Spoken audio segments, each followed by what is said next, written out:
Kami ngajak publik bersama-sama ngumpulin dana publik crowdfunding, tidak melalui kami, tetapi ada institusi lain yang akan ngumpulin transparan dan segala macamnya. Kalau Presiden Prabowo tidak serius memberantas korupsi, maka tagline-nya bukan 2 periode, tapi 2 tahun saja.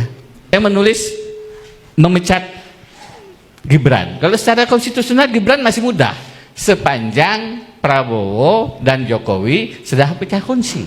Karena itu teman-teman, kalau kita ingin masuk ke wilayah itu, pemberhentian Gibran itu masih mungkin. Sepanjang Prabowo-nya mau dan berani. Guys, balik lagi bersama Akbar CK. Teman-teman, ada 2 londo ireng berkedok oposisi. Yang mana salah satu londo ireng ini adalah tersangka kasus korupsi. Sampai dengan saat ini statusnya masih sebagai tersangka. Tetapi sok-sokan ngajarin Pak Prabowo Subianto untuk pecat Mas Wapres Gibran. Ya, tiap hari kontennya itu minta Wapres Gibran untuk mundur. Emang nggak tahu malu londo ireng yang satu ini. Nah, teman-teman, 2 londo ireng ini dibungkam habis oleh wartawan senior dan juga warganet Ibu Yohana. Langsung aja kita saksikan videonya berikut ini. Agar Mas Wapres Gibran mengajukan pengunduran diri atau berhenti.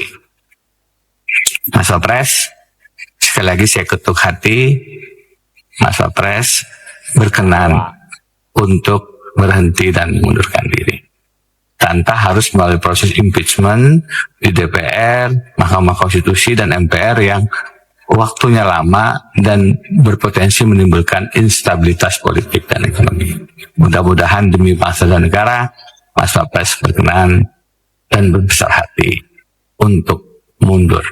Denny Indrayana, tersangka kasus korupsi, apakah bisa jadi pengacara Roy Suryo? Pemeriksaan Roy Suryo sebagai tersangka di Kepolisian Republik Indonesia. Akhirnya saya memutuskan untuk menjadi bagian kuasa hukum dalam kasus tersebut. Tetapi yang dilakukan oleh Denny Indrayana, yang statusnya sampai sekarang tersangka kasus korupsi payment gateway, gitu ya, itu adalah sebuah insinuasi, sebuah upaya framing, ya, yang menurut saya tidak lebih kelasnya dari seorang buzzer. Kenapa saya katakan begitu? Karena kita berani menulis, berbicara. Itu kalau kita mengalami, kalau kita punya alat bukti, kalau kita sudah cek and recheck.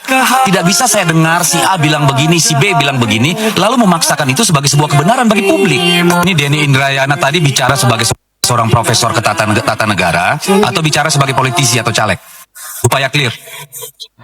Denny Indrayana tersangka korupsi payment gateway. Sampai dengan saat ini ya, statusnya itu masih sebagai tersangka. Tapi setiap hari kontennya itu minta Wapres Gibran mundur. Gak tahu malu nih orang ya. Yang very setuju kabinet dirombak sebagai bagian dari ruang kepemimpinan. Orang kalau ngurus negara itu begini, kita ada masalah ini. Bagaimana pendapat Menteri? Apa solusi Anda? Ini pidato kayak ceramah. Kita akan kehilangan legitimasi ketika narasi orasi anti korupsi tidak berbasis konsistensi. Yang berpihak bersama-sama dengan kepentingan Belanda, maka itulah disebut dengan londo ireng. Dalam konteks kekinian, Prabowo sedang menata yang namanya sumber daya alam. Sumber daya alam ini mulai dari Pak Harto berakhir sampai dengan hari ini itu dikuasai oleh Shadow government, shadow pembuat undang-undang, shadow pembuat konstitusi, dan shadow yang mengendalikan pemerintah. Shadow ini yang menguasai sumber daya ini. Ini sedang mau ditata oleh Prabowo masuk supaya kita balik. Periam Sari ya. Dihajar nih wartawan senior. Jangan terlalu lama. Pasal 33 sembunyi di lorong-lorong sempit terlalu lama. Di lorong-lorong gelap terlalu lama. Mulai dari Pak Harto turun pasal 33 disembunyikan di lorong-lorong sempit. Siapa yang menyembunyikan? Bersama-sama. Maka kalau keluar muncul angka invoicing 515.400 triliun ditambah dengan kemungkinan underpricing, ini lama terjadi. Begitu Prabowo mulai masuk ke era ini, saya lama memperjuangkan itu, kita di pinggir jalan juga lama memperjuangkan itu. Balik. Di era Mega kita berharap Mega balik, karena ini anak pendiri Republik. Ternyata tidak. Ini yang sedang kita balikin. Saya jadi wartawan dari mulai Pak Harto. Saya lihat nggak ada yang begini. Ini ada yang menarik ini. Berapa lama lagi teman-teman ini mau bawa bangsa ini menuju liberalisasi dan kapitalisme? Sehingga saya kalau kita pakai undang-undang kemarin, nah ini yang tidak boleh itu terjadi.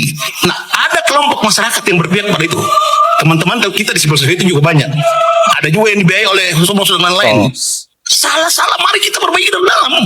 Mari kita berantem dari dalam. Jangan pakai uang asing untuk kita hancurkan dari dalam. Saya berpihak kepada kita juga konstitusi. Saya berpihak kepada kepentingan konstitusi. Pasal 33.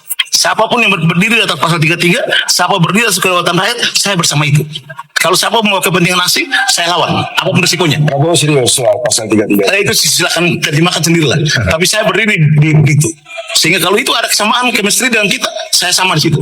Ketika itu Prabowo tidak di pasal 33, saya lawan juga. Dan dulu juga saya oposisi kok di SBY saya oposisi. Di Jokowi jangan tanya lagi. Saya sama Nina mendirikan yang namanya FNN. Itu jangan sampai Londo Ireng menguasai kita. Londo Ireng kekinian. Londo Ireng kekinian ya. Ini dah orang-orangnya. Denny Indrayana, Ferry Amsari, dan kroni-kroninya.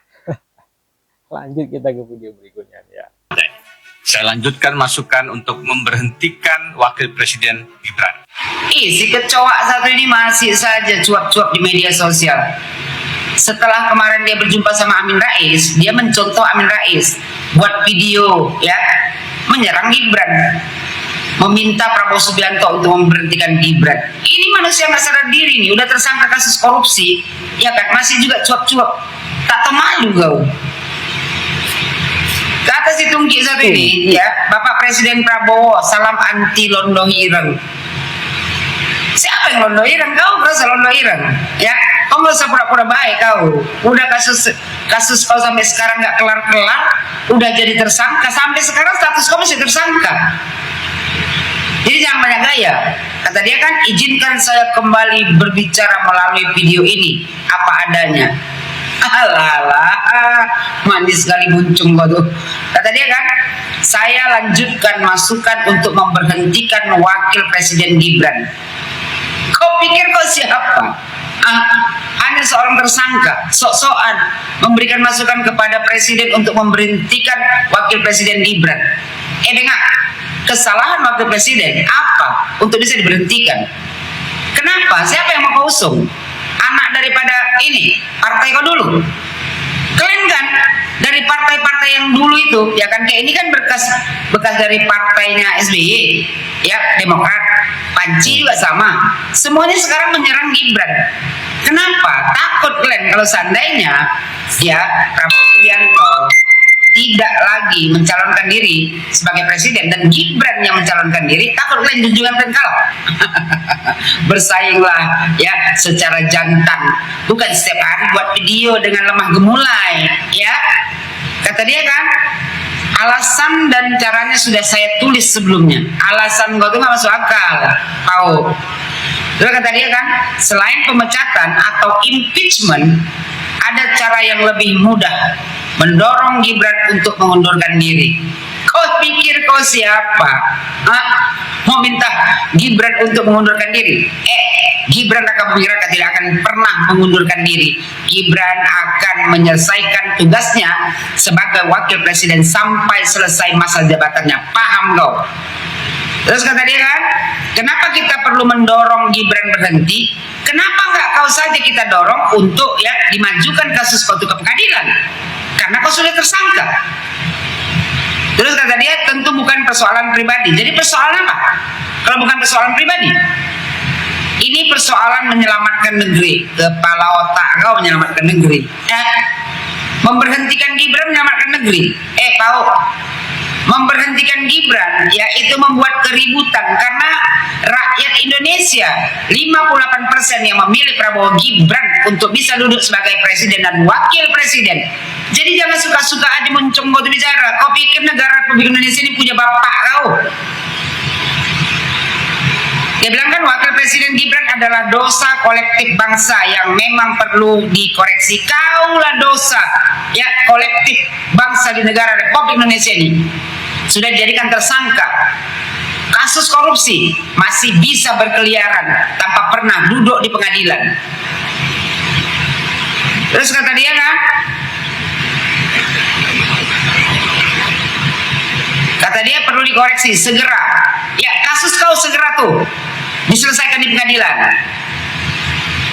Membiarkan dosa itu semakin lama bertahan membuat Indonesia semakin kehilangan harapan. Membuat dosa kau yang sudah dijadikan tersangka ya dalam kasus korupsi itu membuat hukum di negara Republik Indonesia ini ya semakin rendah. Kita semua mafhum kalau Gibran menjadi wapres bahkan menjadi calon wakil presiden sejatinya bukan karena integritas moral ataupun kapasitas intelektual. Gibran sangat mempunyai integritas moral. Kau sendiri yang berbicara moral tidak punya moral. Apakah ya orang yang korupsi bermoral? Kau tersangka kasus korupsi, sok bicara moral kau. Terus kau menanyakan kapasitas Gibran. Kapasitas intelektual Gibran lebih tinggi jauh daripada kau. Kalau nggak mungkin dia jadi wali kota dan wakil presiden. Kau bicara kapasitas, sementara kau sendiri apa kapasitas kau? Tetapi karena faktor Jokowi, jangan bawa-bawa nama Jokowi. Karena yang menentukan Prabowo Subianto dan Gibran duduk sebagai presiden dan wakil presiden bukan Jokowi, tapi adalah rakyat Indonesia. Kata dia, bagi Prabowo, Gibran adalah golden ticket untuk mendapatkan dukungan Jokowi. Bukan Jokowi sebagai pribadi, tetapi Jokowi sebagai presiden.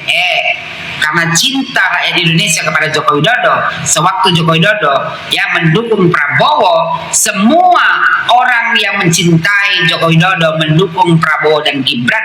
Dan saya juga pribadi mendukung Prabowo karena ada Gibran Raka Buming Raka di dalamnya. Kata dia kan dengan seluruh aparat kuasa dan anggaran negaranya.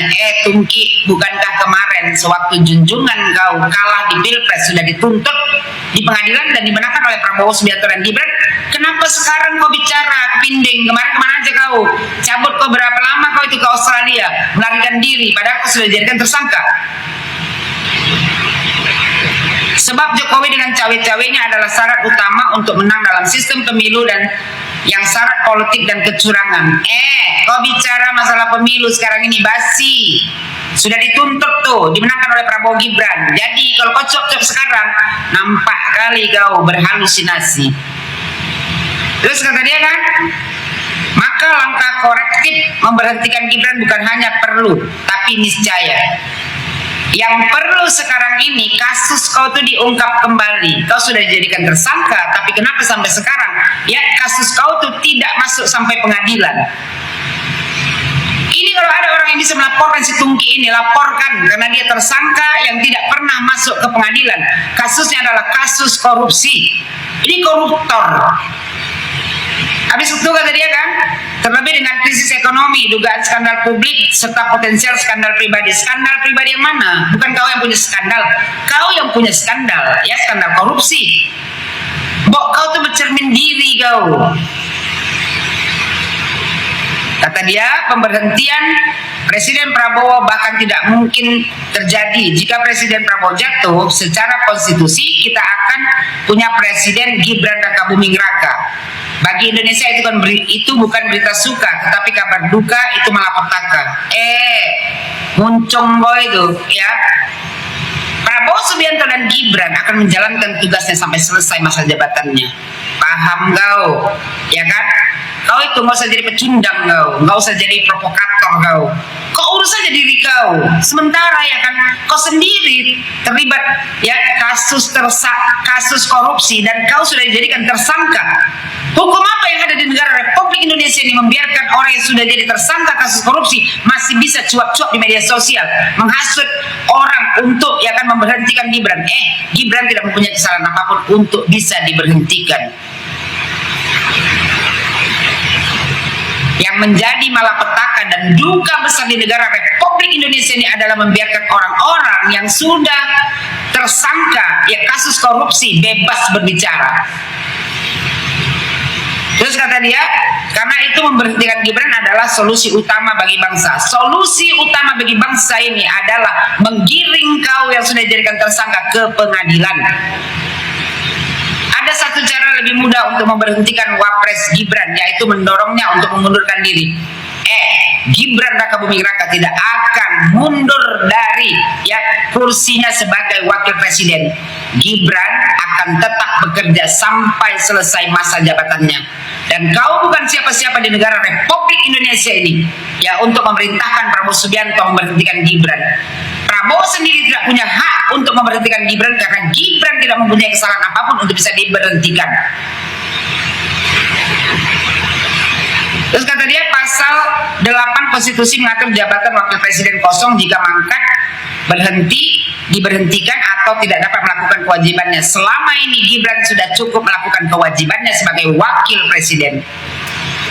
Ya, mangkat artinya wapat, semua orang tahu benga, mangkat itu wapat. Gak usah kau jelaskan lagi. Berhenti artinya mengundurkan diri. Itu orang semua sudah tahu, gak usah kau ajari.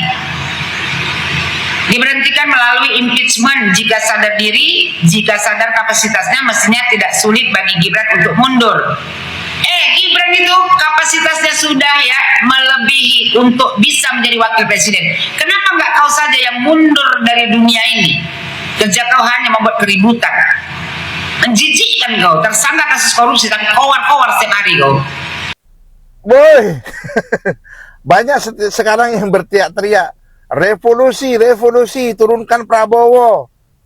Nah, kalau Prabowo direvolusi turunkan, siapakah yang kamu mau naikkan? Gibran. Nanti Gibran jadi pun kamu revolusi. Atau siapa mau penggantinya? Selain Prabowo. Siapa coba? Yang dapat 16% apa 30% kemarin? Yang mau dinaikkan. Siapa? Saya mau tanya. Ini masalah republik ini kompleks, Pak. Korupsi itu ada di semua lini. Ada di berbintang, ada di politisi, ada di oligarki. Yang ini sekarang sama Pak Prabowo itu dikejar, Pak. Gak ada dulu zamannya sebelum Pak Prabowo itu yang ini nangkap ini, yang ini nangkap ini, gak ada. Yang ini geledah ini, yang ini geledah ini. Sekarang yang ada. Jadi pahamilah apa yang dilakukan Pak Prabowo. Kan sudah pernah bilang Pak Prabowo di pidatonya waktu itu. Sebentar lagi jenderal sama jenderal saling adu jotos. Saya jadi wasitnya katanya. Nah, itulah strategi, Pak. Dibongkar habis. Pak Prabowo tidak mau aman. Kalau aman mereka cegah ini. Untuk menggeledah ini, menggeledah itu, dicegah. Untuk nangkap ini, nangkap itu, dicegah. Kayak MPG, ada jenderal tentara, ada jenderal polisi, ditangkap, ya kan? Lalu pihak ini juga digeledah, dapat emas 74 kilo, dan lain-lain. Itu kan memang maunya Prabowo, Pak. Jadi, jangan teriak-teriak revolusi. Kita sedang mengalami sekarang namanya zaman pembersihan yang dilakukan oleh presiden yang paling berani. Dulu-dulu bukannya tidak berani, Pak, tapi tidak kuat. Dia bukan seorang jenderal, dia bukan, tidak ada pengaruh yang kuat di TNI, di Polri, apalagi partai politik, Pak. Dulu dianiaya presiden kita sama partai politik. Sekarang ini kuat. Jadi biarkanlah beliau bermanuver agar semua tertangkap. Revolusi turunkan siapa terus mau dinaikkan? Gibran direvolusi lagi. Atau yang dapat yang tadi saya bilang, yang dapat 16% itu. Yang perlu dicas lagi. Yang dapat 30% itu. Nggak bisa. Mereka nggak kuat. Nggak sekuat Prabowo, Pak. Jadi, ayo teman-teman pada sadar. Jangan teriak-teriak revolusi atau bikin kegaduhan yang bisa merugikan kita sendiri. Jangan. Karena kalau ada apa-apa, kita sendiri yang rugi. Kita akan dikucilkan dan di-warning oleh dunia sebagai negara yang tidak layak dikunjungi. Bravo dan selamat beraktivitas. Nah, itulah video kita kali ini. Silahkan ketik komentar kalian di kolom komentar. Duo Londo Ireng ini emang nggak tahu diri, nggak tahu malu ya guys. Saya Akbar CK undur diri, jumpa lagi kita di next video. Assalamualaikum, bye-bye.